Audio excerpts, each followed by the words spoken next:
নেতা আছে? সবাইকে হাত তুলে বলতে হবে নেতা আছে।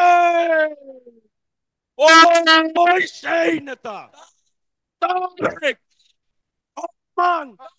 এখন বন্ধ তারেক রহমান। বন্ধ বন্ধ বন্ধ বন্ধ তারেক তারেক রহমান বীরের বেশে বন্ধ বন্ধ বীরে বাংলাদেশে। এই জন্য তারেক রহমান বীরের বেশে। বিসমিল্লাহির রহমানির রহিম। নেত্রী আছে? সবাইকে হাত তুলে বলতে হবে নেত্রী আছে। ও ওই সেই নেত্রী খালেদা জিয়া। খালেদা স্বাধীনতার ঘোষক জিয়া।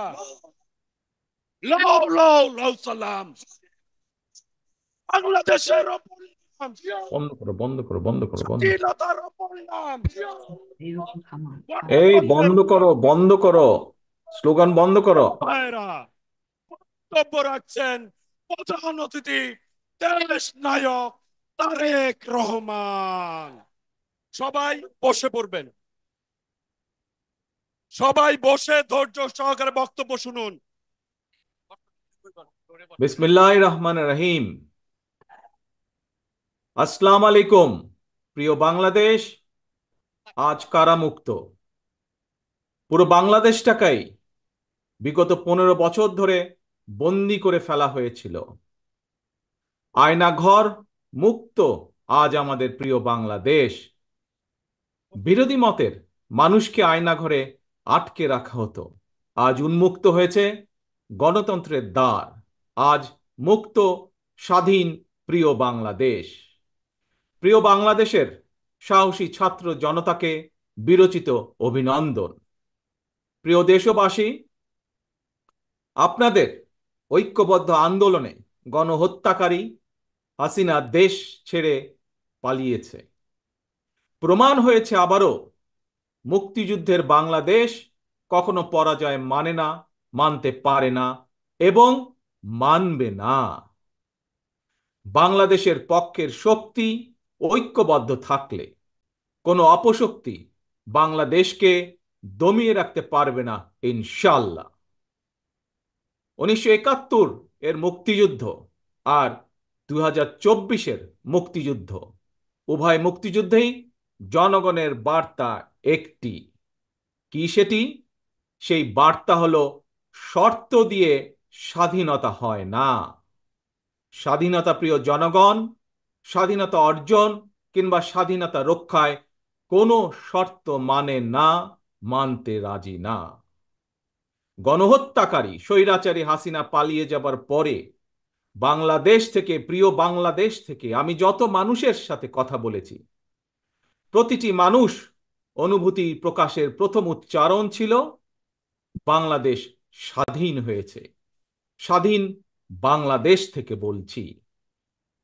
দেশ এবং জনগণকে স্বাধীন করতে গিয়ে চোখে মুখে বুকে গুলি আলিঙ্গন করা আবু সাইদ কিংবা মুগ্ধের মতন হাজারো ছাত্র ছাত্রী, তরুণ তরুণীকে প্রাণ বিসর্জন দিতে হয়েছে। আহত হয়েছেন অসংখ্য, অগণিত মানুষ। এর ভিতরে ছাত্র ছাত্রী রয়েছেন, এর ভিতরে রয়েছেন সাধারণ মানুষ, গৃহিণী, এর ভিতরে রয়েছেন রাজনৈতিক নেতা কর্মী বৃন্দ। গণতন্ত্রের বিজয়ের ইতিহাসের এই মানুষগুলোর স্মরণীয় হয়ে থাকবেন। ছাত্র জনতার এই বিপ্লবে দেশের সকল শ্রেণী পেশার মানুষ সেদিন রাজপথে নেমে এসেছিলেন। গণতন্ত্রের পক্ষের রাজনৈতিক দলের নেতাকর্মীদের পাশাপাশি একজন মা যেমন তার সন্তানকে কোলে নিয়ে সেদিন রাজপথে সামিল হয়েছিলেন, একইভাবে শিক্ষক, সাংবাদিক, বুদ্ধিজীবী, সাংস্কৃতিক কর্মী, শ্রমিক সহ সকল শ্রেণী পেশার মানুষ সেদিন রাজপথে নেমে এসেছিলেন। 52, 71 কিংবা 90-এর মতন দেশের ছাত্র সমাজ বিজয়ের নতুন আরেকটি অমর ইতিহাস রচনা করেছেন। ছাত্র জনতার ঐক্যবদ্ধ বিপ্লবের মধ্যে দিয়ে 2024 সালের 5ই আগস্ট বাংলাদেশ দেখেছে আরেকটি বিজয়। আমি বিএনপি সহ গণতান্ত্রিক আমি প্রতিটি রাজনৈতিক দলের পক্ষ থেকে দলমত নির্বিশেষে অভিনন্দন জানাই বাংলাদেশের বীর জনতাকে। প্রিয় দেশবাসী, হাজারো শহীদের রক্তের বিনিময়ে অর্জিত স্বাধীনতার গৌরবকে কালেমুক্ত করার ষড়যন্ত্র এরই ভিতরে আবার শুরু হয়ে গিয়েছে। দেশকে গণতন্ত্রের উত্তরণের চলমান প্রক্রিয়াকে বাধাগ্রস্ত করতে সারা দেশে অস্থিতিশীল পরিবেশ সৃষ্টির ষড়যন্ত্র স্পষ্ট হয়ে উঠছে। প্রশাসনের প্রতি আহ্বান, শক্ত হাতে আইন শৃঙ্খলা নিয়ন্ত্রণ করুন, প্রতিটি মানুষের নিরাপত্তা নিশ্চিত করুন। ধর্ম, বর্ণ পরিচয়ের কারণে কেউ যেন নিরাপত্তাহীনতায় না থাকে, সবার আগে সেটি নিশ্চিত করতে হবে।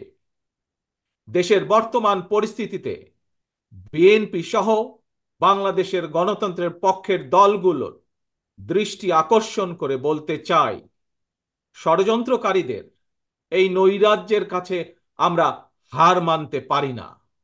আমি বিশেষ করে এই মুহূর্তে দেশের সবচেয়ে বড় এবং জনপ্রিয় রাজনৈতিক দল হিসাবে সারা দেশে বিএনপির সর্বস্তরের নেতাকর্মীর প্রতি আহ্বান রেখে বলতে চাই, আপনারা যিনি যেখানে বসবাস করেন, সেখানে আপনার বন্ধু কিংবা পাড়া প্রতিবেশী, তিনি মুসলমান, বৌদ্ধ, হিন্দু, খ্রিস্টান, ধর্মীয় পরিচয় যাই হোক না কেন, বিশ্বাস যাই হোক না কেন, তার নিরাপত্তায় আপনি ঢাল হিসাবে দাঁড়িয়ে দৃষ্টান্ত স্থাপন করুন। আমাদেরকে মনে রাখতে হবে, বাংলাদেশে ভূখণ্ডে বসবাসকারী প্রত্যেকটি মানুষের একটি পরিচয়, সেটি হচ্ছে আমরা বাংলাদেশী। প্রিয় ভাই বোনেরা, আরেকটি বিষয়ের প্রতি আপনাদের দৃষ্টি আকর্ষণ করে কথা বলতে চাই। একটি সভ্য এবং গণতান্ত্রিক রাষ্ট্রে পুলিশ অপরিহার্য। পুলিশ জনগণের শত্রু নয়।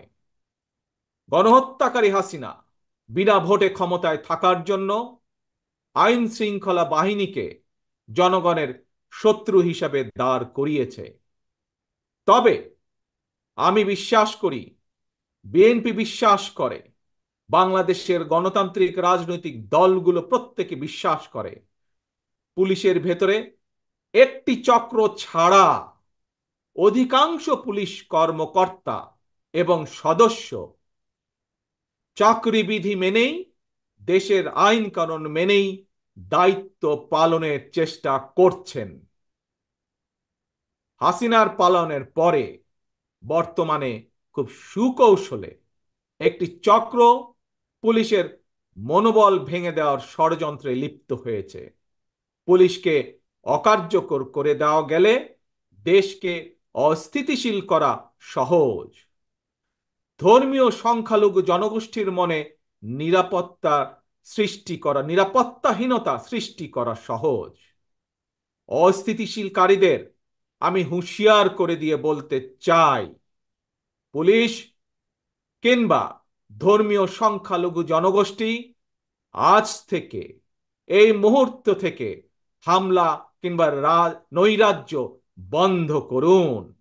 এমনকি কেউ বিএনপির নাম ব্যবহার করে কোনো অপকর্ম করতে চাইলে তাকে ধরে আইনে হাতে তুলে দিন। কোনো পুলিশের বিরুদ্ধে কোনো সুনির্দিষ্ট অভিযোগ থাকলে সংশ্লিষ্ট কর্তৃপক্ষের কাছে যথা নিয়মে অভিযোগ দায়ের করুন। দেশবাসীর প্রতি আমার বিনীত আহ্বান, কেউ দয়া করে নিজের হাতে আইন তুলে নেবেন না। প্রতিহিংসা, প্রতিশোধে লিপ্ত হবেন না দয়া করে। বিচারের ভার নিজ হাতে দয়া করে তুলে নেবেন না। কেবল দৃষ্টান্ত অনুসরণ নয়, নিজেই দায়িত্বশীলতা এবং মানবাধিকার দৃষ্টান্ত স্থাপন করুন। প্রিয় ভাই বোনেরা, অতীত সমালোচনা কিংবা নৈরাজ্যের বদলে নৈরাজ্য কোনো সমাধান হতে পারে না, বরং বিশ্বের সঙ্গে তাল মিলিয়ে আমাদেরকে এগিয়ে যেতে হবে। শাসন প্রশাসনকে সময়োপযোগী করে গড়ে তোলা এখন সবচাইতে গুরুত্বপূর্ণ সময়ের দাবি। জ্ঞানভিত্তিক রাষ্ট্র সমাজ নির্মাণের লক্ষ্যে নিয়োগ কিংবা প্রমোশনে মেধার সর্বোচ্চ অগ্রাধিকার থাকতে হবে। দেশকে আমদানি নির্ভর কিংবা বৈদেশিক নির্ভরতা থেকে বের করে আনতে হবে আমাদেরকে। দেশীয় উৎপাদন এবং উৎপাদনের প্রযুক্তিগত নির্ভরতা বাড়াতে হবে। দেশে কর্মসংস্থান তৈরি করে বেকার সমস্যার সমাধান দ্রুতই চেষ্টা করতে হবে সমাধান করার জন্য।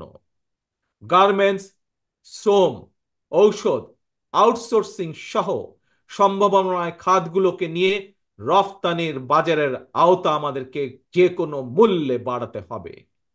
প্রযুক্তি নির্ভর এবং কর্মমুখী শিক্ষা ব্যবস্থা চালু করে দেশে বিদেশে শ্রমবাজারের প্রতিযোগিতায় টিকে থাকার মতো দক্ষ এবং মেধাবী প্রজন্ম গড়ে তুলতে হবে।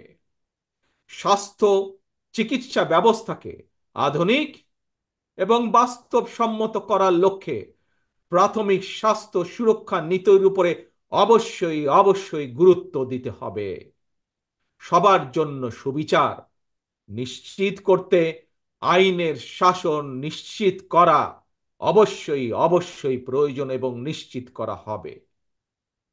প্রিয় ভাই বোনেরা, দেশে কিংবা প্রবাসে এমন অনেক বাংলাদেশী রয়েছেন যারা জ্ঞানে বিজ্ঞানে অভিজ্ঞতায় সমৃদ্ধ।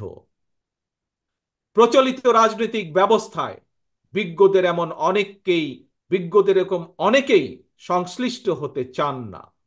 সুতরাং এইসব গুণী মানুষদেরকে রাষ্ট্র পরিচালনায় ও নীতি প্রণয়নে অন্তর্ভুক্ত করতে জাতীয় সংসদে উচ্চকক্ষ চালু করার প্রস্তাব বাংলাদেশ জাতীয়তাবাদী দল রেখেছে। এরই ভিতরে রাজনৈতিক এবং রাষ্ট্র পরিচালনায় গুণগত পরিবর্তন আনতে না পারলে আমাদের আজকের এই বিপ্লব কাঙ্ক্ষিত ফল মিলবে না। প্রিয় ভাই বোনেরা, 12.5 ভোটারের অধিকার কেড়ে নিয়েছিল স্বৈরাচার। গত 15-16 বছর ধরে জনগণের উপরে স্বৈরা শাসন চাপিয়ে দিয়েছিল। স্বৈরাচার গণহত্যাকারী হাসিনার পতনের মধ্যে দিয়ে হাজারো শহীদের রক্ত রঞ্জিত বিপ্লবের প্রথম ধাপ সফল হয়েছে মাত্র। ছাত্র জনতার এই রক্ত ঝরা বিপ্লবের চূড়ান্ত লক্ষ্য একটি বৈষম্যহীন গণতান্ত্রিক বাংলাদেশ। তাই বিপ্লবের লক্ষ্য বাস্তবায়নে দ্রুততম সময়ের মধ্যে জাতীয় নির্বাচন অনুষ্ঠান করতে হবে। দ্রুততম সময়ের মধ্যে জনগণের ভোটে নির্বাচিত প্রতিনিধিদের কাছে ক্ষমতা হস্তান্তর করতে হবে। স্বৈরাচার হাসিনা পতনের রক্ত রঞ্জিত বিপ্লবকে সার্থক এবং সফল করে আসুন নাগরিক হিসাবে আমরা আরো দায়িত্বশীল আচরণ করি। বিভেদ, বিরোধ, হিংসা, প্রতিহিংসা নয়। আসুন সবাই মিলে রাষ্ট্র এবং সমাজে মুক্তিযুদ্ধের মূল মন্ত্র সাম্য, মানবিক মর্যাদা, সামাজিক সুবিচার প্রতিষ্ঠা করার শপথ গ্রহণ করি। নতুন প্রজন্মের জন্য একটি দুর্নীতিমুক্ত এবং জবাবদিহিমূলক একটি নিরাপদ গণতান্ত্রিক বাংলাদেশ আমরা গড়ে তোলার সর্বোচ্চ চেষ্টা করি। সর্বশেষে আমি আমার দলের নেতা কর্মী সমর্থক শুভাকাঙ্ক্ষীদের উদ্দেশ্যে বলতে চাই, আমরা সকলে ঐক্যবদ্ধ থাকলে তারুণ্যের জন্য যে তারুণ্যর নেতৃত্বে আজ বাংলাদেশের এই বিপ্লব সফল হয়েছে।